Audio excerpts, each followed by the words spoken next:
للذين اتقوا أما بعد فأعوذ بالله من الشيطان الرجيم بسم الله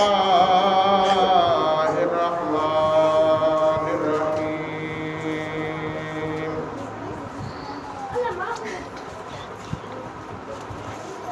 تلك الرسل فضلنا بعضهم على بعض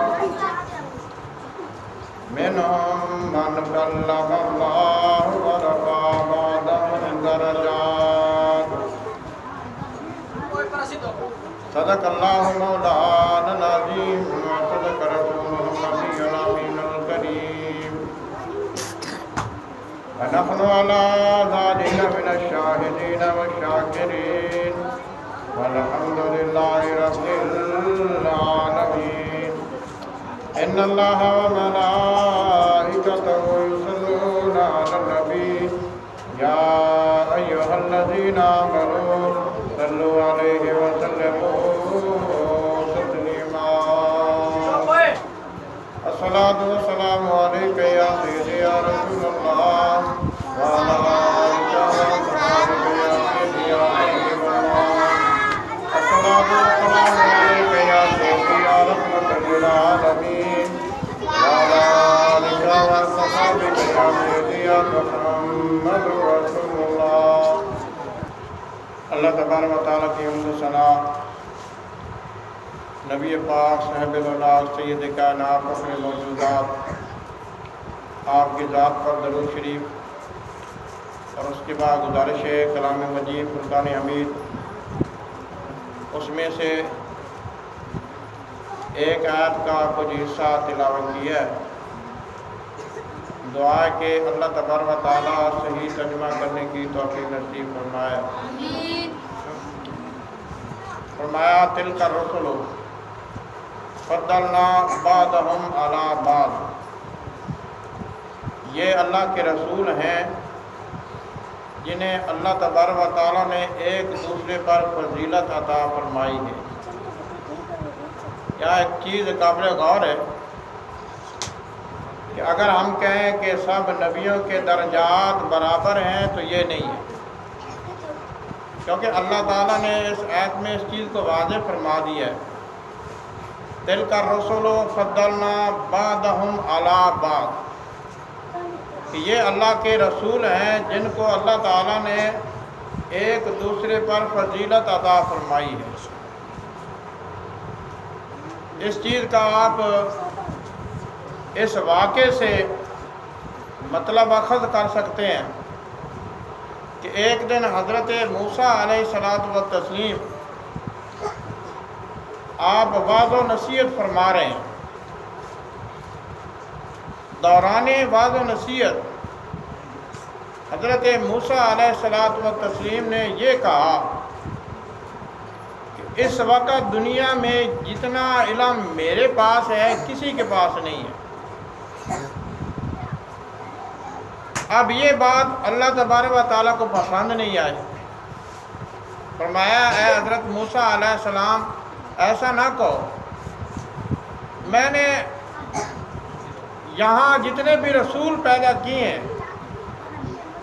ان کو ایک دوسرے پر فضیلت عطا کی ہے آج بھی دنیا میں ایک شخص ایسا موجود ہے جو تجھ سے بھی زیادہ علم رکھتا ہے یعنی حضرت خضر علیہ السلام پھر حضرت خضر علیہ السلام سے ملاقات کا واقعہ تو قرآن پاک میں ہے کہ جس طرح حضرت موسیٰ علیہ السلام اور حضرت خضر علیہ السلام کی ملاقات ہوئی اور اس آیت میں جو فضیلت کا اشارہ ہے وہ اشارہ نبی پاک صلی اللہ علیہ وآلہ وسلم کی طرف ہے ایک روایت میں آتا ہے کہ ایک دفعہ نبی پاک صلی اللہ علیہ وآلہ وسلم آپ اپنے صحابہ سے گزرے تو صحابہ کی محفل سجی ہوئی ہے کوئی کہہ رہا ہے کہ حضرت ابراہیم علیہ السلام کا بڑا درجہ ہے بڑا مقام ہے کہ اللہ تعالیٰ نے حضرت ابراہیم علیہ السلام کو خلیل اللہ کہا ہے، اپنا دوست کہا۔ کوئی کہہ رہا ہے کہ حضرت موسیٰ علیہ السلام کا بڑا درجہ ہے، بڑا مقام ہے کہ اللہ تعالیٰ نے حضرت موسیٰ علیہ السلام کو کلیم اللہ کہا ہے، اپنے آپ سے دنیا میں ہم کلام ہونے کا شرف عطا کیا ہے۔ اور کوئی کہتا ہے کہ حضرت عیسیٰ علیہ السلام آپ کا بڑا درجہ ہے، بڑا مقام ہے کہ اللہ تبارک و تعالیٰ نے حضرت عیسیٰ علیہ السلام کو روح اللہ کہا ہے۔ روح اللہ یعنی اللہ تعالیٰ کی روح۔ تو نبی پاک صلی اللہ علیہ وآلہ وسلم آپ گزرے ہیں، آپ فرماتے ہیں او میرے صحابہ، یہ ٹھیک ہے کہ حضرت ابراہیم علیہ السلام خلیل اللہ تھے، اللہ تعالیٰ کے دوست تھے۔ یہ بھی ٹھیک ہے کہ حضرت موسیٰ علیہ السلام کلیم اللہ تھے، کلیم اللہ تھے، اللہ تعالیٰ سے ہم کلام ہوتے تھے۔ اور یہ بھی ٹھیک ہے کہ حضرت عیسیٰ علیہ السلام روح اللہ تھے، یہ بھی ٹھیک ہے۔ لیکن آپ فرما رہے ہیں الا وانا حبیب اللہ، اے میرے صحابہ خبردار ہو جاؤ، میں اللہ تعالیٰ کا حبیب ہوں، اللہ تعالیٰ کا حبیب ہوں۔ دوسرے الفاظ میں کہ اللہ تعالیٰ کا محبوب ہوں۔ اب جتنے بھی درجات ہیں پہلے ان کو شمار کر لیں تو محبوب کا جو درجہ ہے، محبوب کا جو مقام ہے وہ زیادہ ہے، کیونکہ جو محبوب ہوتا ہے اسے راضی کرنے کے لیے اللہ تبارک و تعالیٰ اپنے قوانین میں تبدیلی کر سکتا ہے۔ لہذا آپ فرما رہے ہیں الا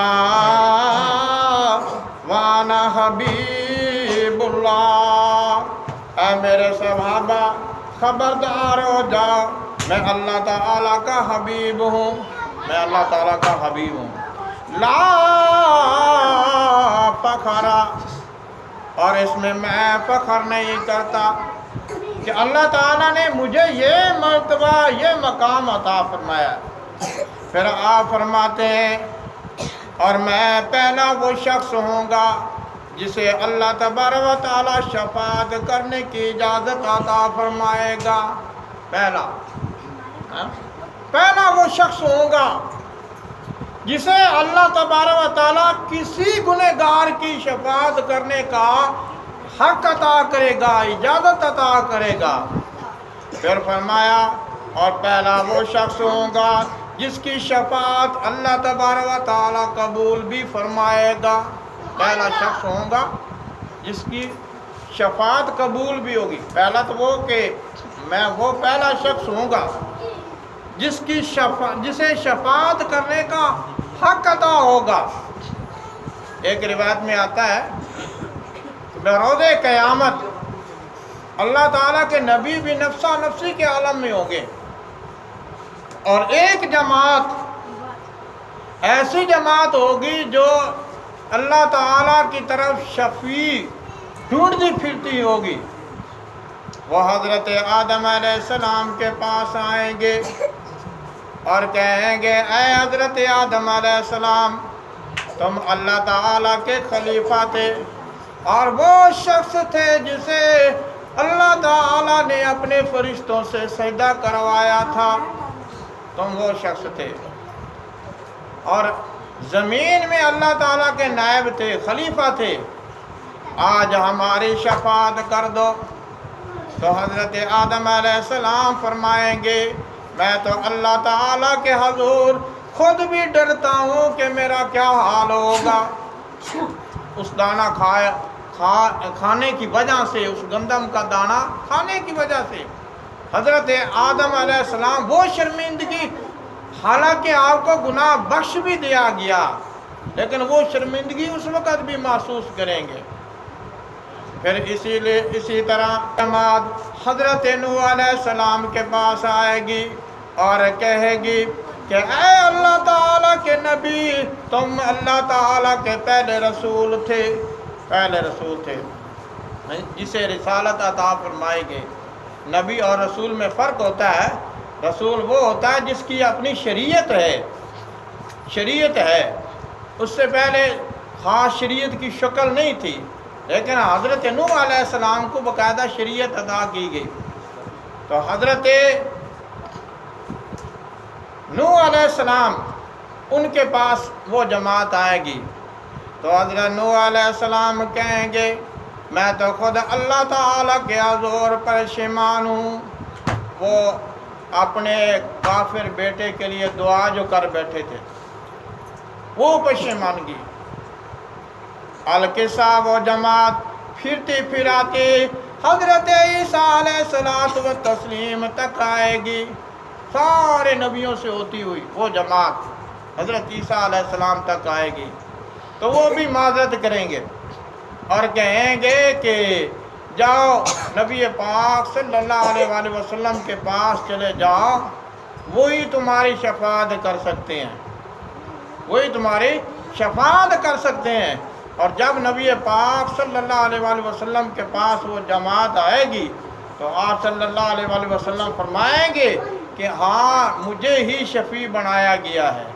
تو پہلے شفیع جو قیامت والے دن کسی کی شفاعت کر سکیں گے وہ نبی پاک صلی اللہ علیہ وآلہ وسلم ہوں گے۔ حالانکہ اللہ تبارک و تعالیٰ قرآن پاک میں ارشاد فرماتا ہے من ذا الذی یشفع عندہ الا باذنہ، کس کی طاقت ہے جو اللہ تعالیٰ کے حضور اس کی اجازت کے بغیر کسی کی شفاعت کر سکے۔ آپ نے یہ آیت تو پڑھی ہوگی نا، آیت الکرسی میں من ذا الذی یشفع عندہ الا باذنہ، کس کی طاقت ہے جو اللہ تعالیٰ کے حضور اس کی اجازت کے بغیر کسی کی شفاعت کر سکے۔ تو نبی پاک صلی اللہ علیہ وآلہ وسلم پہلے شفیع ہوں گے، اور آپ فرماتے ہیں لا فخر، اور میں اس پہ فخر نہیں کرتا۔ پھر آپ فرمائیں گے اور اللہ تبارک و تعالیٰ اپنی حمد کا جھنڈا جسے لوائے حمد کہتے ہیں مجھے عطا فرمائے گا، اللہ تعالیٰ کی حمد کا جھنڈا، اللہ تعالیٰ کی حمد کا جھنڈا جسے لوائے حمد کہا گیا ہے، وہ جھنڈا بھی نبی پاک صلی اللہ علیہ وآلہ وسلم کے پاس ہوگا۔ اور آپ فرماتے ہیں کہ حضرت آدم علیہ السلام سے لے کر حضرت عیسیٰ علیہ السلام تک تمام نبی اس جھنڈے کے سائے تلے ہوں گے۔ تمام نبی، تمام مسلمان جتنے بھی ہوئے ہیں، جتنے ہونے والے ہیں، جتنے موجود ہیں، سب کے سب اسی جھنڈے کے نیچے ہوں گے۔ اور وہ جھنڈا کس کے پاس ہوگا؟ نبی پاک صلی اللہ علیہ وآلہ وسلم کے پاس ہوگا۔ اور آپ فرماتے ہیں لا فخر، میں اس پہ فخر نہیں کرتا، پھر آپ فرماتے ہیں بروز قیامت جس شخص کی قبر سب سے پہلے کھلے گی وہ میں پہلا شخص ہوں گا۔ کس کی قبر کھلے گی؟ سب سے پہلے نبی پاک صلی اللہ علیہ وآلہ وسلم کی قبر کھلے گی، اور وہ پہلا شخص جو اللہ تعالیٰ کی جنت میں داخل ہوگا وہ نبی پاک صلی اللہ علیہ وآلہ وسلم کی ذات ہوگی، وہ نبی پاک صلی اللہ علیہ وآلہ وسلم کی ذات۔ تو اللہ تعالیٰ نے اس آیت میں بے شمار چیزیں بتا دی، فرمایا تلک الرسل فضلنا بعضهم علی بعض، یہ اللہ تعالیٰ کے رسول ہیں جنہیں اللہ تعالیٰ نے ایک دوسرے پر فضیلت عطا فرمائی ہے۔